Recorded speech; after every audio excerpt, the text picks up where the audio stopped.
Welcome to the deep dive, where we really try to cut through the noise, get straight to the core of some pretty complex topics. And today, we're tackling something almost everyone has an opinion on, but maybe few truly grasp the depth of its influence. Facebook. It's this platform, right? Started with such a big vision, almost utopian, you could say, but it's evolved into something way more complex and, well, for a lot of people, way more concerning. So today we're kind of staging a debate, a clash of ideas between two really different ways of thinking about what actually drives its huge power, its presence everywhere in our lives. So on one side, we're going to explore the thinking behind David Kirkpatrick's The Facebook Effect. That was an early take, definitely more optimistic. It saw Facebook as, genuinely mission driven, connecting the world, empowering individuals. That was the story. Think of it as the idealist view, right? A kind of digital utopia narrative, shared experiences, community, collective action. It really tapped into that basic human need to connect, didn't it? And saw the growth as just natural, benevolent even, not just useful, but about belonging somewhere. And then on the flip side, we'll channel the analysis from Scott Galloway's The Four, Mm-hmm. which is, let's say, sharp, often pretty cynical, his argument. That the power of companies like Facebook isn't really about noble mission at all. It's about a really masterful, almost predatory exploitation of our basic human needs, our psychological weak spots. Galloway paints this picture of Facebook as this meticulously engineered machine driven by outrage, funded by ads, built specifically to grab and sell our attention, our emotions. So that's the realist view, Mm-hmm. or maybe the skeptic view. It always questions the motives, right? Points to the economics underneath it all. Yeah, exactly. So our mission today is to unpack these two perspectives. They're powerful, but they really clash. We'll be pulling directly from a bunch of sources, books, articles, research, trying to look at the arguments, the evidence for both sides. The goal is really to help you understand the real nature of Facebook's power, how it got built, how it stays powerful, and maybe, just maybe, what its impact actually means for you, for us as individuals trying to navigate this digital world. And it's really important to keep in mind, companies change, they evolve, sometimes dramatically. And perspectives, both inside and outside, they shift too. That initial vision, no matter how grand or, idealistic it seemed, it can end up looking totally different from the reality later on. So what we're looking at isn't just about the original intent, it's about the mechanisms of power and influence that actually developed over time, whether they were planned for day one or just consequence of growth, market pressures, whatever. It lets us get beyond the simple stories, Look at how things actually operate. Okay, so let's start with that idealist view then. The idea of mission, connection, empowerment. What would a company look like if it was genuinely all about connecting and empowering people? If that why was truly front and center? Simon Sinek, in Start With Why, he really hammers this home, doesn't he? That deep why, a purpose, a belief, it's absolutely key for massive growth, for loyalty. It goes way beyond just having a good product. He says, point blank, cheap does not inspire. Price alone won't get you that really fervent following. You would need something deeper, right? A mission that goes beyond just features or cost to build that kind of fierce loyalty we see sometimes. So we look at early Facebook through Sinek's lens. What was that why? You could argue it was connecting the world, right? Making it feel smaller, giving everyone a voice, creating that sense of belonging, shared experience. And think about their early strategy too. It wasn't just some random website. It started super exclusive, Harvard only. Then other universities. That created this instant sense of shared identity, exclusivity. That whole university network thing, it gave it a built-in why, connect with your peers, share within this trusted group. That exclusivity, that was powerful. It resonated. It drove adoption way faster than some generic platform might have. Absolutely. And a really compelling mission statement, one that actually reflects shared values, shared vision. It can create incredible unity, commitment, not just inside the company, but crucially among the users too. Stephen Covey, in The 7 Habits, he stresses this: without involvement, there is no commitment, which suggests that early Facebook's success, its crazy rapid growth, it wasn't just a clever tech idea. It might have been really rooted in this feeling of user involvement.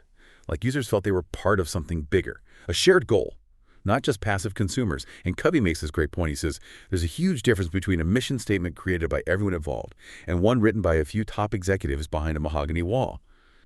An effective mission, when people actually buy into, ensures they're committed and willingly govern themselves by it. Think about early Facebook features. The newsfeed, initially just updates from friends, tagging photos. Even the poke, it felt really interactive, like you were co-creating it. Users weren't just consuming content, they were making it, shaping their own space. That kind of bottom-up buy-in, that feeling of ownership, it fueled this incredible motivation. made people feel invested in that Connect the World mission. It does make you wonder, though, how companies maintain that or how it shifts. You look at Satya Nadella at Microsoft with Hit Refresh. That was a big moment. His whole thing was reinvent productivity to empower every person in every organization to achieve more. And he specifically tied it to timeless values: privacy, security, free speech, connecting personal passion to the big mission. It was about finding Microsoft's soul, its unique core, making tech accessible, improving lives. That's the kind of leadership, soaked in purpose and values that the early Facebook story often evoked. You can picture early Zuckerberg talking about a platform for everyone to connect, share, organize, find their voice. It sounded like it was about enabling people, right? Technology as a tool for human good, not just profit. Remember the early mantra, making the world more open and connected. That felt like more than a tagline. It sounded like the core mission, democratizing communication, giving people power. It was a really potent, almost utopian vision. And if you look inside from an organizational view, that optimistic take suggests strong leadership principles too, like an extreme ownership. Wilkin Babin, right? They talk about how a leader's job isn't just giving orders. It's getting people to listen, support, and actually execute the plan. You can't make people do those things. You have to lead them, which implies, trust, empowerment, an environment where people feel ownership. They understand the why. They want to contribute. In that kind of place, leaders take the hit when things go wrong, which builds a culture where people follow willingly, not just because they have to. For early Facebook, maybe that translated into that move fast and break things culture, but hopefully underpinned by belief in the mission. Engineers, designers, they weren't just coding features. They felt like they were building connection tools, driven by this shared excitement. That kind of leadership autonomy within a clear purpose would have been absolutely vital for a fast-growing startup aiming for global connection. And when you get that alignment, clear mission, involved users, empowered teams, you start seeing what Jim Collins calls the flywheel effect in Good to Great. It's where every piece reinforces the others, creates this integrated whole that's way stronger than just adding up the parts. It's not one big push, right? It's consistent effort over time, building momentum. You can totally see that in a social network working well. Like, think about early Facebook growth. A few friends join, they invite more friends mean more content, photos, updates. That makes it more valuable for everyone already there, which attracts even more users. More users mean more connections, more groups, more events. Every new person, every post, every interaction, it adds energy to that flywheel. Collins calls it coherence. It's not just additive, it magnifies results, makes the whole thing much more powerful than the sum of the parts.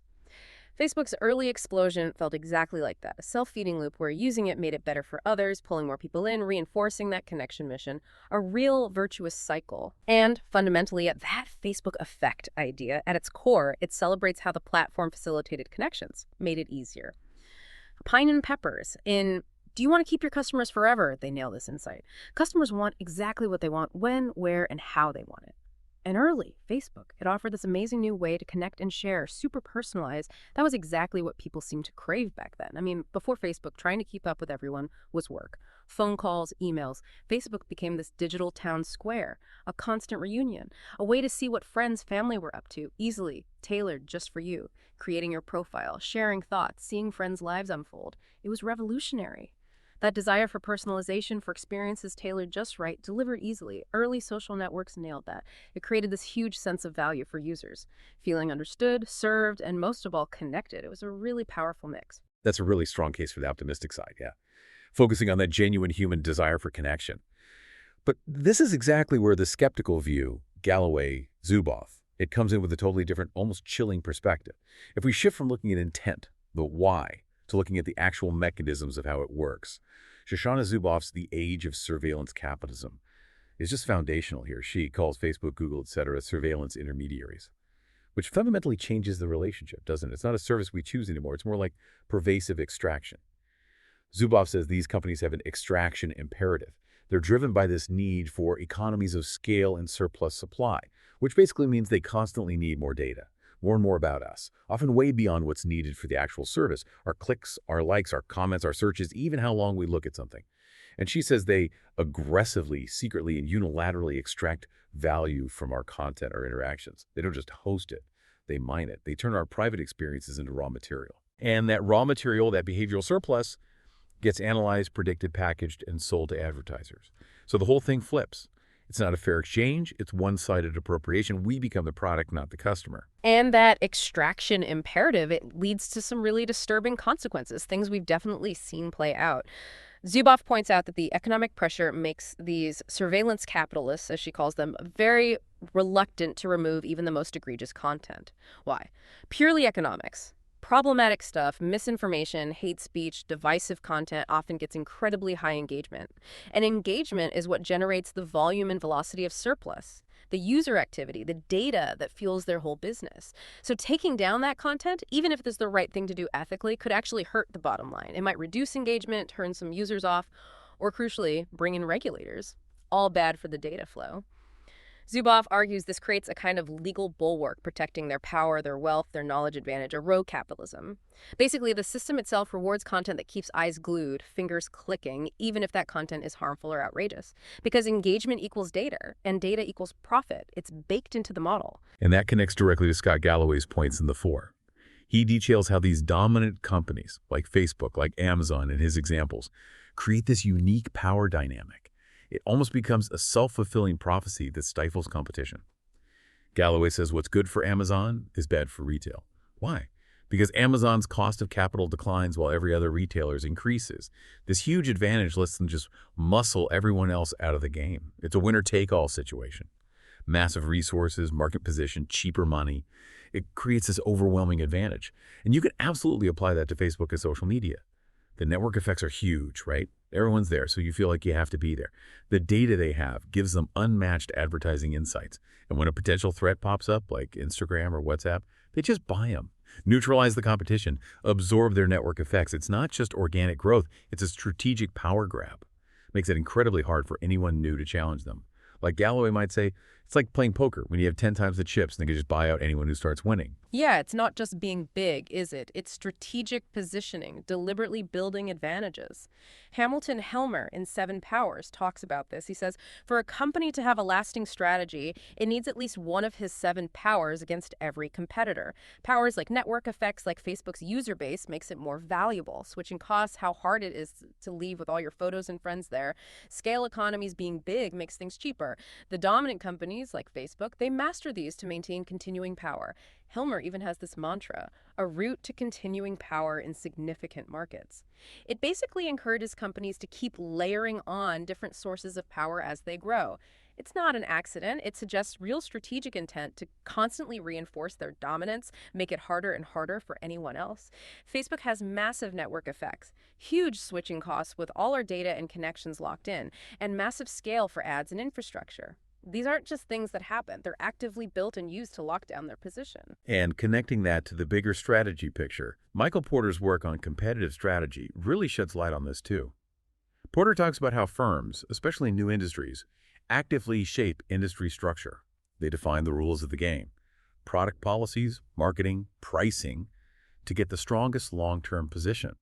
This proactive shaping, it's totally what the 4 do. They don't just play the game, they try to write the rules. Think about how Facebook, early on, basically defined what a social network even was. They set the norms. Profiles, friend requests, the newsfeed, privacy settings, or maybe the lack of them sometimes. By doing that, they set the standard everyone else had to measure up to or react against. Porter also notes companies might enter a crowded space if they bring new and distinctive value, or by targeting the lead competitor right away or going after weaker competitors first. Facebook buying Instagram and WhatsApp. Perfect example. Instead of fighting them head-on everywhere, they just absorb them, turn threats into assets. That's not passive growth. That's aggressive, strategic maneuvering to cement dominance. And it gets really, really fascinating, maybe a bit scary, when you look at how they leverage human psychology. Our attention. Daniel Kahneman's Thinking Fast and Slow is just brilliant on this. How our cognitive biases mess with our decisions, often without us noticing. He talks about framing, right? How you present information changes everything. Like, saves 90% versus 10% die, same fact, totally different reaction. Or vividness. Emotional stories or images stick with us way more than dry stats. And probability neglect. We obsess over the possibility of something vivid happening, even if it's super unlikely, and ignore the actual odds. And these insights, they're not just academic, they're absolutely used or exploited by platforms designed to grab and keep our attention. the newsfeed algorithm. It often pushes vivid emotional stuff because it gets more clicks, more comments, even if it's divisive. Notifications are framed to feel urgent, like you'll miss out. Kahneman also talks about loss aversion, how losing something hurts more than gaining the equivalent feels good. Platforms tap into that fear of missing out, FOMO, to keep us checking back. And that footnote in Zuboff's book about the emotional contagion study, where they showed they could subtly change people's moods by tweaking their feeds. That shows the raw power here. Exactly. And building on that, the advertising itself, the content design, it plays directly on really basic human needs, often using those biases. Eugene Schwartz in Breakthrough Advertising, he talked about how great copywriters capitalize on this need for identification. They build the realization of that need into the product through the words they use. It's not just selling shoes, it's selling the feeling of being a runner, the identity, the community. Now scale that up across a platform like Facebook. It becomes this incredibly powerful tool for engagement, almost irresistible. Schwartz calls it an active process, connecting the product to the customer's deep need for identification. The platform learns what resonates with you, what makes you feel seen, understood, maybe inspired, through your data. And then it feeds you more stuff like that content, ads reinforcing that feeling, strengthening the emotional tie, and crucially, keeping you hooked. It's this personalized feedback loop, constantly confirming your self-image while serving up targeted ads. Which links perfectly to Seth Godin's idea of permission marketing. Oh. Godin saw this shift away from old school interrupting strangers with ads, which was annoying and didn't work that well, to this newer, maybe more insidious, but definitely effective strategy, turning strangers into friends and friends into customers, using lots of individualized messages. That's the social network model in a nutshell, isn't it? It doesn't just hit you with ads. First, it builds this perceived connection, this relationship, offers you something valuable, like connecting with family. It gets your permission, often implicitly, to engage, but in exchange, it gets deep access, your data, your attention, your network. Like Godin says, permission marketing takes the cost of interrupting and spreads it out over dozens of messages. It creates substantial competitive advantages and profits by nurturing these relationships over time. You get all these subtle, personalized nudges, content, friends, suggestions, group invites, all designed to keep you clicking, keep you engaged, subtly prime you for the ads. It feels less like advertising, more like a conversation or a helpful tip, which makes it incredibly effective. And the constant stream of demands from this digital world, it fuels something described in that HBR collection, managing yourself. They call it attention deficit trait, or ADT. And the key thing, it's not like ADHD, not neurological. It springs entirely from the environment. It's a product of modern life, brought on by the demands on our time and attention that have exploded, with social media being a huge driver. And the result, our minds get filled with noise, feckless synaptic events signifying nothing. The brain just gradually loses its capacity to attend fully and thoroughly to anything. This is a major side effect of the attention economy that platforms like Facebook dominate. The endless notifications, the infinite scroll, the algorithm always pushing novelty or emotion. It's all designed to chop up our attention, keep us ready for the next ping. It creates this constant low level of panic and guilt trying to keep up. People get increasingly hurried, curt, unfocused while pretending that everything is fine. Social networks feed this. They constantly fight for and break our focus, making deep work harder, reinforcing our reliance on the platform for those quick, shallow hits of connection or info. So, okay, where does this leave us? Looking at how this power landscape keeps shifting, we know companies evolve, right? Especially tech, sometimes in ways nobody expected. Power gets built incrementally. Think about Intel. Good strategy, bad strategy tells that story. Their huge power wasn't planned from day one. Started with the microprocessor invention. But then these seemingly small things, like getting the rights back for the 4004 chip from Busicom, the 808 from CTC, just because those customers hit financial trouble, suddenly Intel owned the foundational tech. It shows how early choices, maybe even accidents or just reacting to circumstances, can build the foundation for massive future power. Change everything. Kind of echoes Facebook's path, maybe. Started simple, university-focused. Then through adding features, adapting, buying companies, it grew into this giant. Maybe accumulating power in ways not fully intended at the start, even if the later moves became much more deliberate. It reminds us that today's giants often grew from a mix of vision, execution, and just being in the right place at the right time. And that evolution, the implications, it brings up this idea of strategic flexibility. That source points out, as things change tech, the environment, new ways of organizing pop up, new things to consider. While some still argue for, pure profit is the only goal, others are saying we need to move beyond just good ethics is good business logic. We need to bring in ideas like citizenship and moral obligation. which is a really big point. It directly questions whether a company can truly stay mission-driven, like that optimistic view suggests, if it doesn't prioritize wider societal good over pure profit. The source says moving towards sustainability requires a decision logic, in which citizenship becomes at least the equal of economic profit, and that sometimes means real sacrifices in economic profit. That really challenges the idea that doing good and making money always go hand in hand perfectly. For Facebook, you see this tension constantly, right? Content moderation debates, privacy issues, societal impact versus the relentless drive for engagement and ad revenue. It forces us to ask, can a company be truly good if its core operations, even unintentionally, cause harm while chasing growth?